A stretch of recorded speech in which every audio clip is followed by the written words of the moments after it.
Hey everybody, I'm here in beautiful Belgium. I'm playing in the Holland Court Open, my second season here on the Ladies European Tour, but that is not what this video is about. I'm actually going to take you guys through a recent lesson I had with my swing coach, Chris Mayson. He is a PGA Tour and LPGA Tour coach. He's one of the best in the business, and I thought this lesson could be really great not only for me, but also for you guys to see what a typical day of work looks like with us. I don't want to yap too much, but we worked on takeaway, which is something I'm always working on. He gave me some really good feels for that, and we focused on some flighted wedges at the end. So a lot of good info, and with that being said, I'm gonna get back to work on my prep, and I hope you guys enjoy this video. Swing's the best I've seen it. Yay. I do agree with Fred, like I do think the right shoulder is a little bit over, but like at this moment it's kind of a compatible matchup. Okay. First move gets rolled a fraction inside, as you know. Backswing spectacular, club shallows out beautifully. And then as a result, now you're able to rotate more on top, aren't you? Handle stays low, there's really good face control on the way through with your pivot. I like how the club exits. Looking much, much better from this side. Perfect at the top. Okay. Getting a lot less slide, which is awesome. Club's lining up beautifully, that's why the contact's so much better when you rotate through. Now this is why it's a compatible matchup, right? Now she has a tendency to get the right hip here and the left shoulder this way, right? But what you'll notice is as she gets to the top, she stays quite steep with the spine angle. But then right as you get to the top, boom, right there, you shallow it out with a little bit of kick. Yeah. So it's almost like you're moving. Yeah. Like.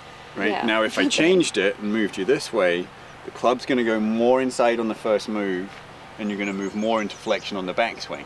Now as you kick, you're going to be too far inside on the downswing, and then you're going to get the fat and the thin again. So while it doesn't look conventional with the setup piece, as soon as you get to the top of your swing, right there, you're in a spectacular position. And what I like is with all that rotational work is you're not sliding anymore and not having to flip it. So you're staying more on top of it and then controlling the face with your pivot. It's really pretty. Yay. Better. If I was being, here's the driver. So even with driver it gets even more that way. Yeah. But interestingly, same thing. Yeah. Right? So more on top of with address.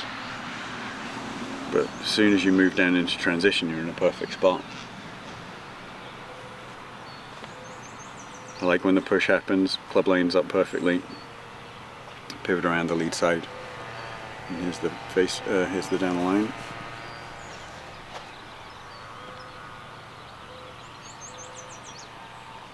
The roll is much worse with driver. Yeah, it is, yeah. So if I was being very, very picky, I would just work on this first move. So I would make it slower.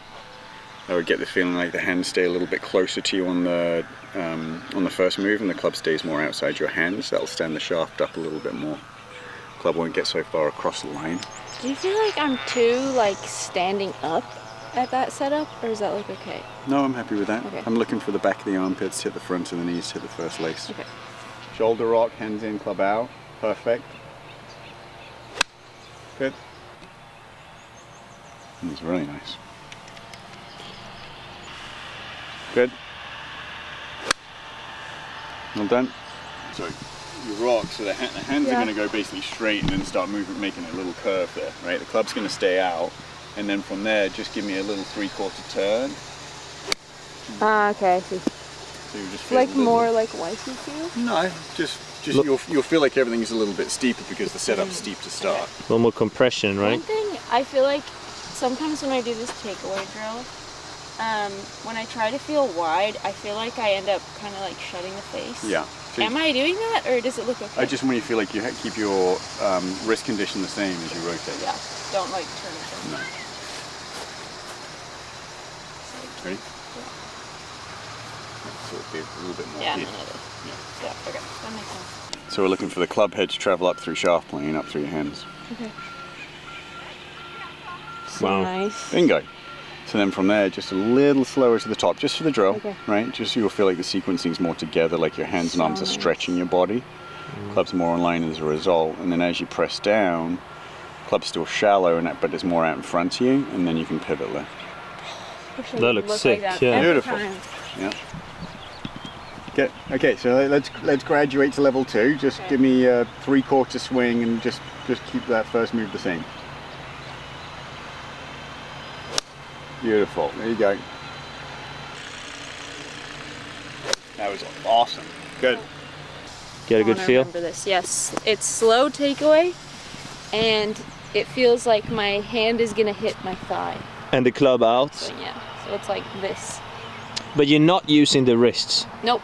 So it's supposed to be like, I think my tendency when I do this is to sometimes get like, I do it artificially, and then it's just the hands coming back, so it needs to be more shoulders. Yeah, and the wrists don't move? Yeah. No wrist. Not like that. All right. So we are trying to get the launch window basically between 28 and 32 would be ideal. Yeah. Okay. So there's a certain way of doing it. Let's see where you're at right now, and then we'll go from there.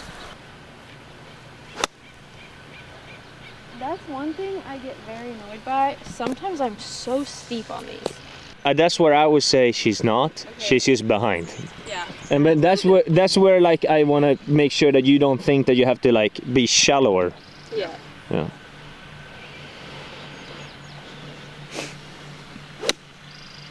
Okay, come and have a look. So essentially what's happening, you feel like you're steep, but what's actually happening is you're just throwing it instead of pivoting. So the handle doesn't quite get deep enough and far enough past the ball, and then at this point there, in order for you to feel like you're taking a divot, you throw it with the right hand and then push down into the ground. Does that make sense? Yeah. So you're in position here, and then you're like, conceptually, you're like, I know I need this to go into the ground, and then you're going like this, right, in order to get this thing in the ground. Yeah. What I need you to do, it's actually a different release. I need you to feel like this left wrist gets more flexed, which is going to turn the club down. It's also going to move the center of mass back behind you, and then from there I want you to use your body to pivot.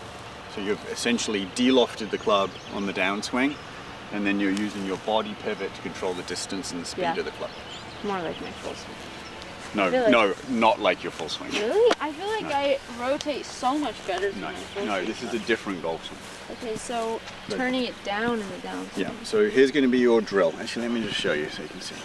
So you're going to come in here. I want you to move into impact and create this left wrist flexion. Okay. And then all you're going to do is just a little half swing, keep the wrist conditions the same and the arm conditions the same, and then pivot. Okay. No, take that on. Just normal setup. Okay. So this is going to move into here. Good, hold it right there. Good. Then from there, keep that wrist condition, and then turn your body, and then turn your body. Good. Bingo. Nice, that's perfect. Feels great. Did you get the launch on that?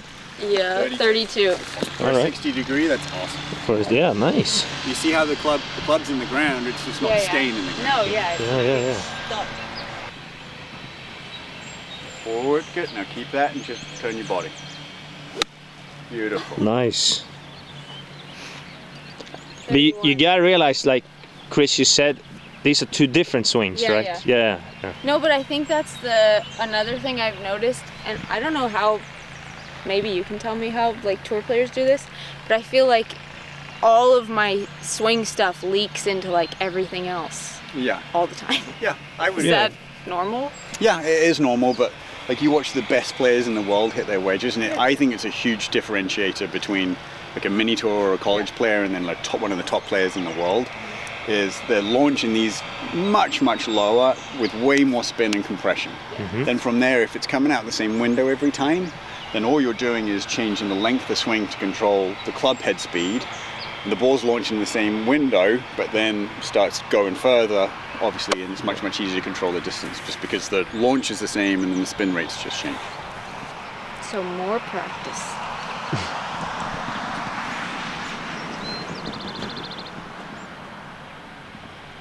Good. Beautiful. So much. You got it. Like that's literally it. Yeah. That's it. So now go normal setup. There you go, Sheila, you're all launching in a great spot. So go normal setup, but then see if you can create that same impact on the downswing.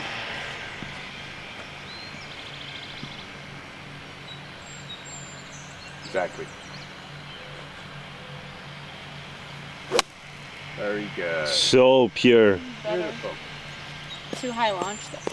Yeah, but still, it was No, because you've never cleaned your club. I mean, that for a 60 is absolutely fine. That's normally my job, so I know you're so Yeah, I tall don't right now you do don't even this clean anymore. your own clubs. Nice. Must be nice. No, look at the club face. There. Exactly. See the difference in the Yeah. wrist condition there? Show wrong versus right one, This so you is remember. what I did. Their face is This is what open. I should do. Yep. You see how you turn down that palm on Yeah. your... Yep. That way. Beautiful. Beautiful. So it's compressed without being crazy steep, right? Now think about your old swing. If you're zipping this backswing back, right, but you're trying to control the distance, you're then changing the speed of the club on the way down, usually decelling, which is only going to make the club throw more. So you're trying to go slow enough where you can feel the length of your hand swing, and then obviously move into that left wrist flexion to get the contact. From there, you'll always be accelerating with your body. You won't just be slowing down with your hands enough. Would you want this sequence more like matched up, right? You don't want any burst going back or down. That's exactly right. Yeah. So it's pretty much trying to almost match the speed going back with the downswing is slightly accelerated, right? Well, obviously, like, there's going to be more acceleration through the ball, Yeah. right? And you watch the best players. It's almost like striking a match, Yeah. right, on the way through. That's going to help the body rotation, and that's going to help the handle get forward more, right? The bad players, a lot of times, like the amateurs, they throw it trying to get it back, Yeah. right? And then you've lost all angle of attack, and you've lost the loft on the club as well. I love that they're like a matchstick. That kind of yeah. Yeah. You can make that sound. Okay.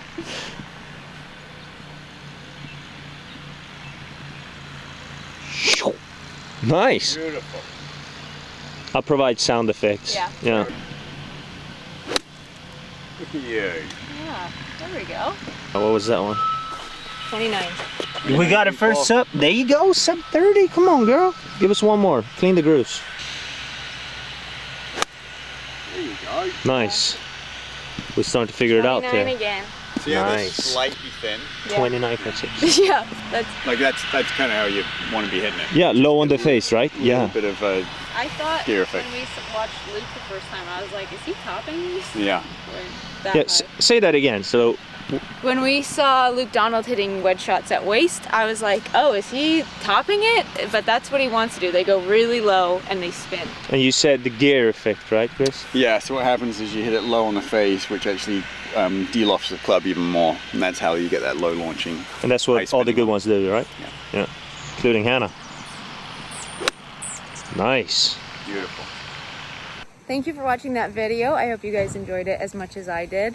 Chris is honestly not only just an incredible coach, but he's also an incredible person. If you do ever want to see Chris for a lesson, I'm going to put all the info in the description. You can also find his Instagram handle here. As for me, I hope you guys enjoyed that video. Don't forget to like and subscribe. I'm going to be making a lot more content out on the Ladies European Tour this season, so stay tuned for that, and I hope to catch you guys in the next video.